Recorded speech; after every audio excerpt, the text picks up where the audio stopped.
Welcome back, everyone, to the Traders with Edge podcast. Today, we're diving deep into the world of prop trading. More specifically, those exciting prop firm challenges that so many traders go through, those tests to get funded.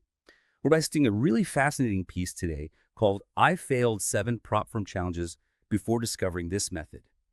And let me tell you this, it is absolutely packed with insights that I think we can all learn from trading. Now, I'm sure many of you listening, you're probably drawn to prop trading just like the author of this piece, because let's face it, who wouldn't want to trade with a larger sum of money without having to risk their own capital? That's the dream, right?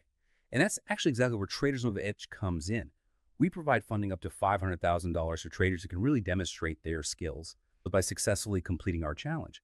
But as you'll hear in today's deep dive, the path to becoming a funded trader, well, it's rarely a straight line to success. This trader that we're talking about today, they face 7 failed challenges before they finally crack the code. So get ready for some serious aha moments as we break down what they learned and how their hard-won wisdom can really help you succeed. Joining me today is our amazing trading expert, who can really help us decipher the author's journey and provide some additional context on the prop trading landscape. So when you first read this piece, what really jumped out at you? What was the most fascinating thing about this trader's experience? You know what really struck me was the sheer persistence that this trader demonstrated. 7 failed attempts. That's just incredible. It's not just a testament to their trading skills, but also to their resilience and their willingness to really just learn from their mistakes. It really highlights the fact that success in trading, it often comes down to more than just technical ability. That's so true. And it actually ties in with something the author mentions early on. The surprisingly high failure rate for traders, those who attempt their first prop firm challenge. Apparently a whopping 90% don't make it through on that first try. Exactly. And I think that statistic really speaks volumes about what prop firms are actually looking for. It's not just about hitting a profit target. It's about demonstrating a whole set of skills and qualities that a lot of traders, especially those starting out, may not fully appreciate. Okay, so let's unpack that a little bit. What are these hidden dynamics that trip up so many traders during those prop firm evaluations? Think of it this way. Prop firms, they're not looking for the flashiest trader or the most aggressive ones who might just get lucky in the short term. They're looking for individuals who can consistently manage risk, follow those rules, and essentially treat trading like a professional business.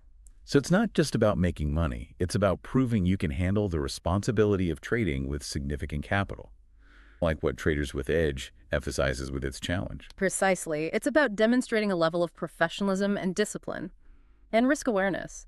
That really gives prop firms confidence in your ability to manage their funds responsibly.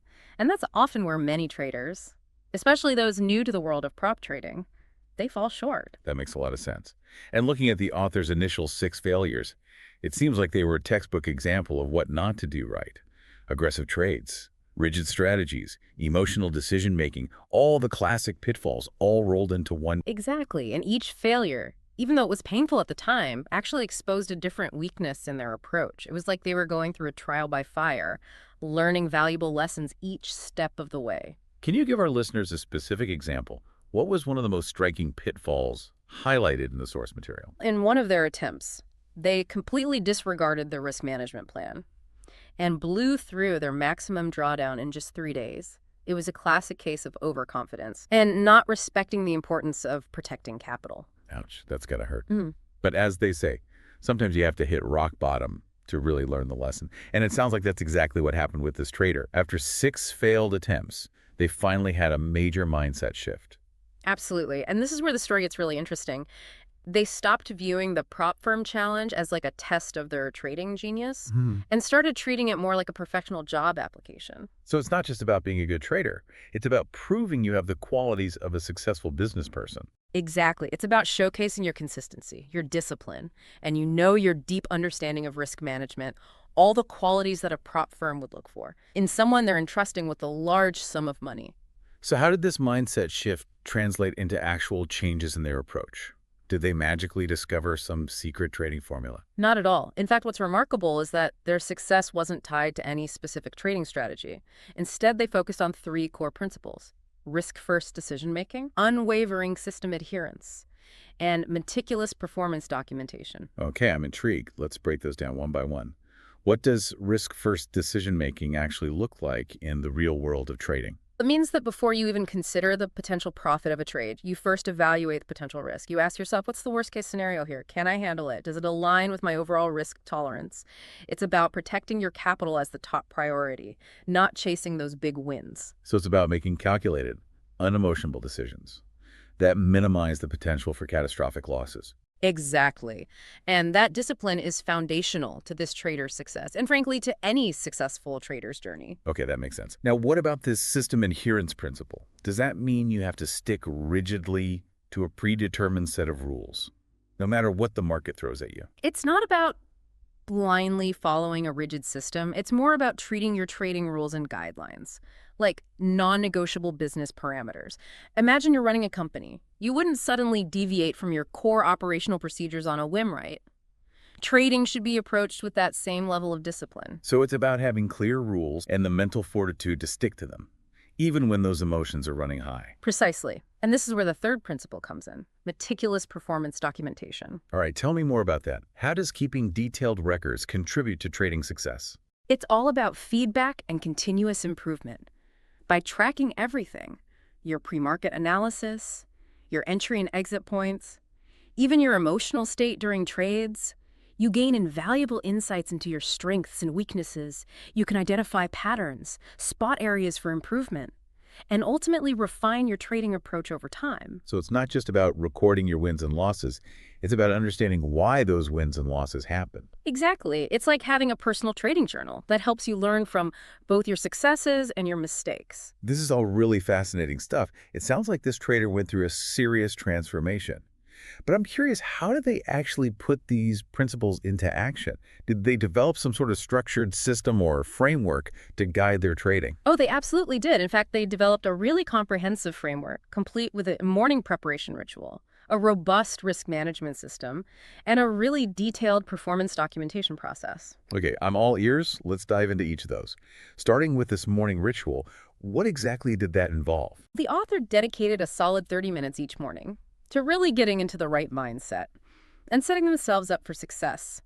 They would start by carefully analyzing market conditions and thinking about how those conditions might impact their trading style for the day.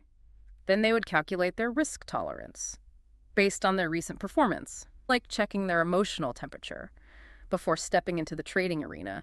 And finally, they'd set crystal clear limits for themselves, maximum position sizes, and a daily loss limit they absolutely wouldn't exceed. So it's all about having a plan and setting those boundaries before even looking at a single chart, like a pilot going through a pre-flight checklist. Exactly. It's about eliminating those emotional impulses and approaching trading with a calm, calculated mindset. That's a brilliant analogy. Now let's move on to the risk management system. The author calls it the triple shield system. What are the three shields that protect their capital? The first shield is all about position sizing. No matter how tempting a trade setup might seem, they never risk more than 0.5% of their account equity on a single trade.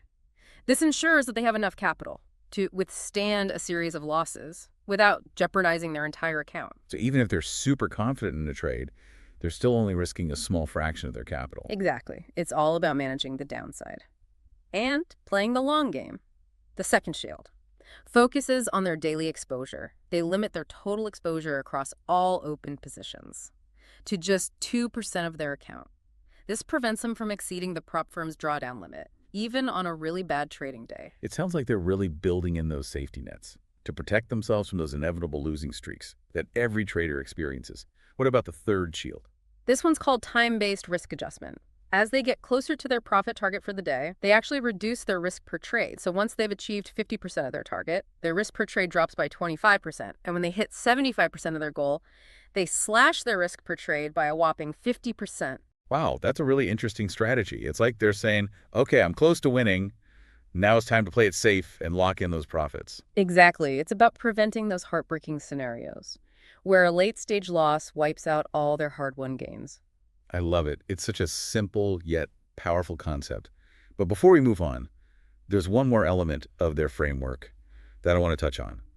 Platform mastery. Why was that such a critical part of their success? It's easy to overlook the technical aspects of trading, But understanding the ins and outs of your trading platform can make or break your success. The author stresses the importance of double-checking your settings before every trading session, automating checks for position sizing accuracy, regularly backing up your trading preferences, and setting custom alerts for drawdown and profit targets. So it's about eliminating any technical glitches or misunderstandings that could sabotage your trades. Precisely. It's about having a well-oiled trading machine where every part is working smoothly to support your overall strategy. All of this makes perfect sense. And I know our listeners are probably soaking it all up. Now let's talk about the documentation system the author developed. Yeah. It sounds like they were incredibly thorough in their record keeping. Absolutely. They kept a really detailed trading journal, documenting everything, from their pre-market analysis and trade plan to their real-time notes during trade execution. They would then conduct an end-of-day performance review to analyze their trades and identify any areas for improvement. And finally, they do a weekly progress evaluation, comparing their performance against their challenge metrics. Wow, that's dedication. But I guess when you're trying to become a consistently profitable trader, every detail matters, right? You got it. The more data you collect, the better you understand your strengths and weaknesses. And those areas for improvement. So far, we've really focused on how this trader navigated the prop firm challenge itself. But I'm curious to hear more about what happened after they finally passed that challenge. How do they transition from simply passing a test to building a sustainable, long-term trading career? Because ultimately, that's the goal, right? To turn trading into a viable profession, not just a one-time achievement. Absolutely. And the author provides some really valuable insights into how they made that transition. They emphasize 3 key areas. Intrigued. Let's break those down. Starting with capital management. What kind of insights did the author share on that front? They advocate for a mindset shift when it comes to managing your funded account. Instead of viewing it as one big pot of money to trade with, think of it as part of a broader portfolio. This means starting with a conservative approach, using only 50% of your normal position sizing for the first month, and gradually increasing your exposure as you demonstrate consistent profitability. So even though you have access to this larger pool of capital, you're not going all in right away. It's more about easing into things and proving you can handle the responsibility. Exactly. It's about building trust with the prop firm and with yourself. The author also recommends maintaining a personal trading account alongside your funded account. What's the rationale behind that? It serves a couple of purposes. First, it acts as a buffer for drawdown management. If your funded account experiences a drawdown, you can use profits from your personal account to offset those losses, keeping you within the prop firm's risk parameters. And second, it allows you to continue experimenting and refining your strategies in a lower stakes environment. That's a really smart strategy. It's like having a safety net while you're still developing your skills in the big leagues. Precisely. And speaking of developing your skills, that brings us to the second element, professional development. I'm eager to hear this. I think a lot of traders, especially those who are new to the game, underestimate the importance of continuous learning. You're absolutely right. The author stresses that the markets are constantly evolving, and successful traders never stop refining their skills. They recommend engaging in regular performance analysis and optimization, adapting to changing market conditions, and developing multiple trading strategies to avoid becoming overly reliant on any single approach. So it's all about staying ahead of the curve, constantly seeking new knowledge, and challenging your own assumptions. Exactly. The author also highlights the value of building relationships within the prop trading community, connecting with other traders, attending industry events, and seeking mentorship from more experienced professionals. So it's not just about solo study. It's about tapping into a network of like-minded individuals who can offer support, insights, and different perspectives. What we're trying to do here at Traders with Edge Right, creating a community of traders who can learn from and support each other. And by the way, if you're listening to this and thinking, hey, I'd love to be part of that community, don't forget that Traders with Edge offers funding of up to $500,000 to those who successfully complete our challenge. That's right. It's a fantastic opportunity for aspiring traders to gain access to capital, mentorship, and a supportive community. Okay, back to our deep dive. We were talking about the importance of professional development. What's the third element that the author highlights as being crucial for long-term trading success? The third element is all about treating your trading like a legitimate business operation. And I think this is where a lot of traders, especially those who are just starting out, tend to fall short. This is something we've touched on before, but I'm eager to hear the specifics. What did the author recommend on this front? They advocate for establishing a proper business entity, maintaining detailed trading records for tax purposes, creating contingency plans for technical issues, developing standard operating procedures, and even building a support network of other funded traders. Wow, it sounds like they're talking about building a full-fledged trading company, not just casually clicking buttons in their pajamas. That's the level of seriousness required for sustainable success in this field.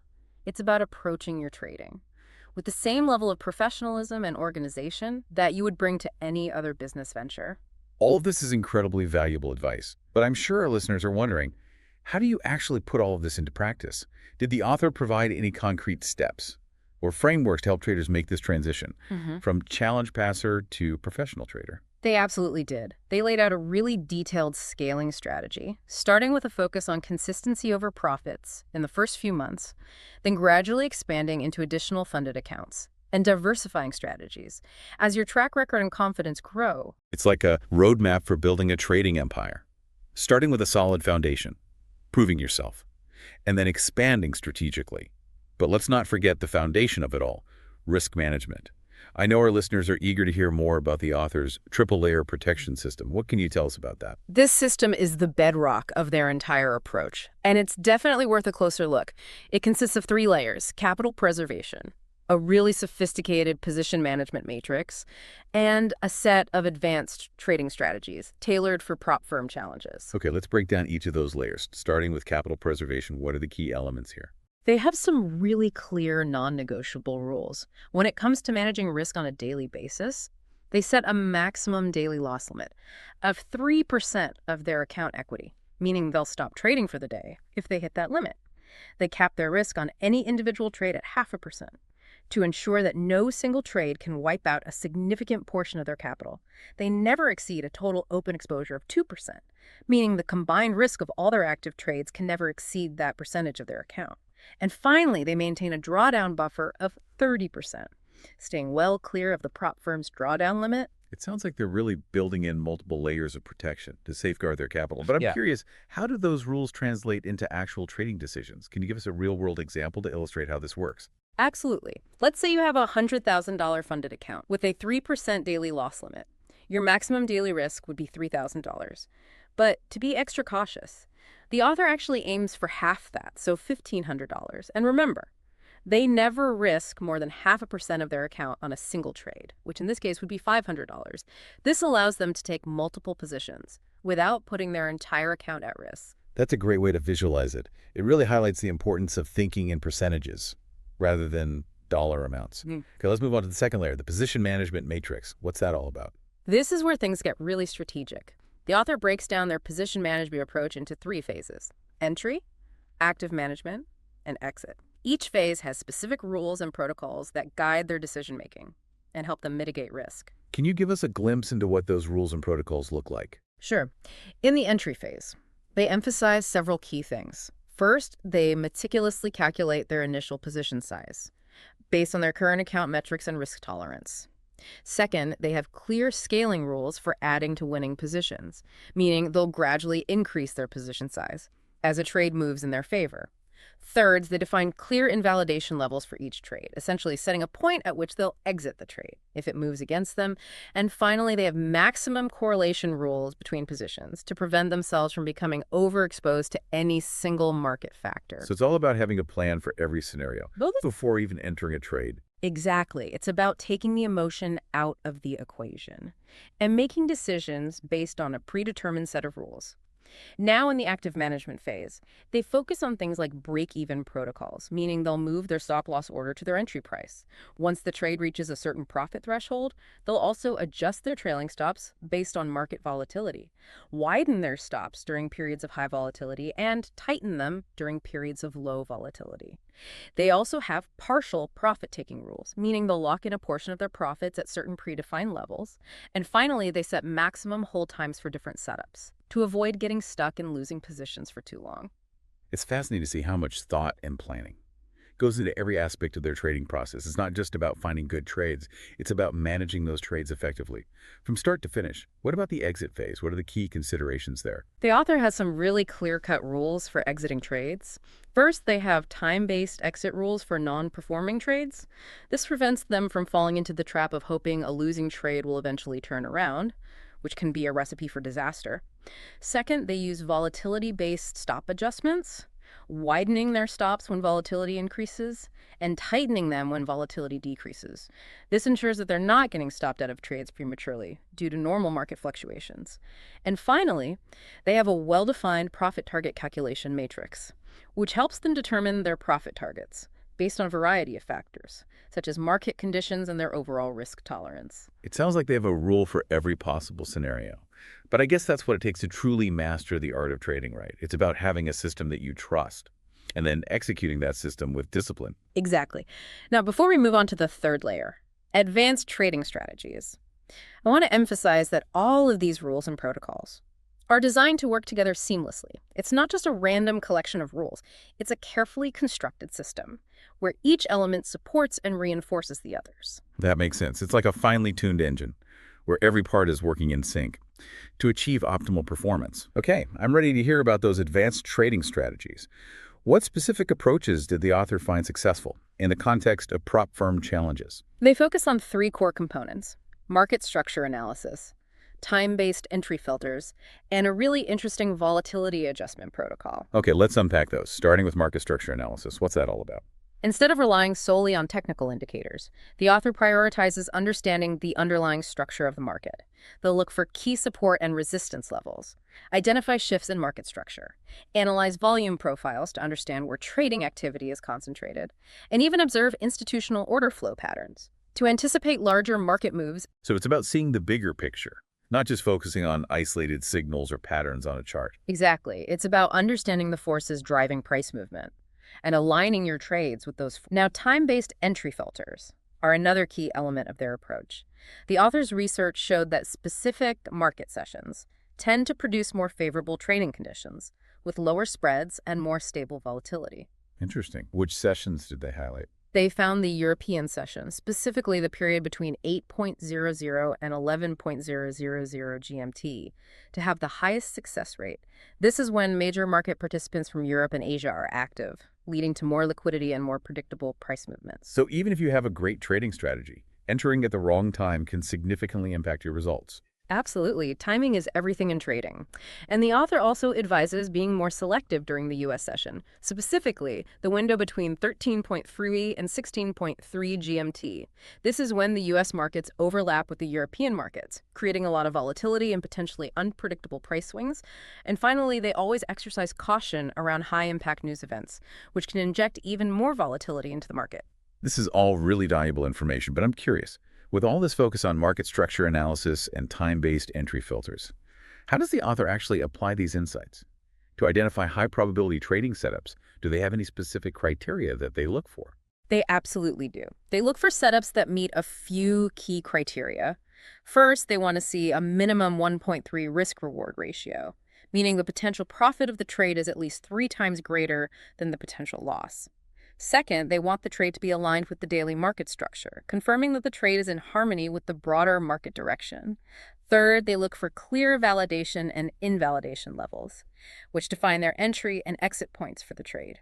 And finally, they look for multiple time frame confirmation, ensuring that the trade signal is valid across different time horizons. That sounds like a pretty rigorous screening process. And once they've identified a high-probability setup, how do they manage the trade itself? They have very specific position management rules for these setups. They pre-identify potential scale-in opportunities, meaning they'll look for opportunities to add to their position as the trade moves in their favor. They set partial profit targets aligned with key market structure levels. Locking in a portion of their profits as the trade reaches those levels, they implement break-even stops once the trade moves in their favor, ensuring they don't end up losing money on a trade that was initially profitable. And they use trailing stops to protect their profits as the trade progresses. So it's a very systematic approach with clear entry points, exit points, and profit-taking strategies all mapped out in advance. Exactly. But they don't stop there. They also factor in volatility adjustments and market correlation management to further refine their risk management strategy. Tell me more about those adjustments. How do they account for fluctuations in market volatility? They have a specific protocol for adjusting their trading parameters based on the current level of market volatility when volatility is high, which they measure using the VIX index. They reduce their position size to limit their potential losses. They widen their stop-loss orders to accommodate larger price swings.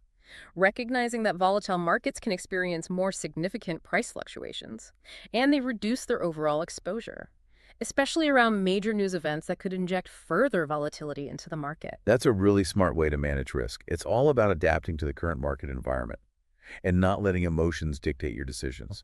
What about market correlation management? What does that entail? This is all about understanding how different markets influence each other. The author limits themselves to trading a maximum of 3 correlated currency pairs simultaneously. To avoid excessive risk concentration, they conduct thorough cross-market analysis before entering any position to assess potential correlations. They reduce their position size on correlated trades to further mitigate risk, and they regularly update their correlation matrix to reflect any changes in market relationships. So it's all about having a holistic view of the market, understanding how different assets are interconnected, and not treating each trade in isolation. This is really impressive stuff. They've clearly put a lot of thought into every aspect of their trading approach. But I'm curious, with all these rules, strategies, and adjustments, how does the author actually keep track of everything and ensure they're sticking to the plan? That's where their robust performance tracking system comes in. They track a variety of metrics, both on a daily and a weekly basis. What kind of metrics do they track on a daily basis? They focus on key performance indicators, like their win rate, the percentage of trades that are profitable. They calculate their expectancy, which tells them the average profitability of their trades. They analyze their average hold time to understand how long their winning and losing trades typically last. They look for patterns in their drawdown to identify any recurring weaknesses in their risk management. And finally, they track risk-adjusted return metrics to evaluate the overall efficiency of their trading approach. Wow, that's a lot of data. But I guess when you're aiming for consistent profitability, it's all about understanding the numbers, right? Exactly. Data is king in trading. And then on a weekly basis, they go through a more in-depth review process. They break down the performance of each of their trading strategies. Looking for ways to optimize and refine them, they adjust their risk parameters based on the week's trading activity, perhaps tightening their stops if they notice they're getting stopped out of trades prematurely. They adapt their approach to any observed changes in market conditions, recognizing that markets are constantly evolving, and they need to adapt their strategies accordingly. And finally, they refine their trading rules as needed, constantly looking for ways to improve their system and their overall performance. It sounds like a never-ending cycle of analysis, adaptation. That's the essence of becoming a consistently successful trader. It's not a set it and forget it process. It's about constantly striving to improve your skills, your system, and your understanding of the market. And I think that's a really inspiring message for our listeners. This trader didn't achieve success overnight. They went through a lot of trial and error. They learned from their mistakes, and they continuously refined their approach, and ultimately that's what allowed them to achieve consistent profitability. Absolutely. And it's a reminder that success in trading is achievable for anyone who's willing to put in the work, develop a solid system, and commit to continuous learning and improvement. Well said. And on that note, I think it's time to wrap up our deep dive. We've covered so much ground today, from the importance of mindset and risk management, to the nuances of market structure analysis and performance tracking. But before we let our listeners go, I want to leave you with a thought-provoking question. What aspect of this trader's journey resonated with you the most? And how can you apply the lessons to your own trading aspirations? Whether you're just starting out, or you've been at it for a while, there's always something to learn from those who have walked the path before us. So take a moment to reflect on the lessons we've discussed today, and ask yourself, how can I use this knowledge to become a better trader? Thanks for joining us on this episode of the Traders with Edge podcast. We'll catch you next time.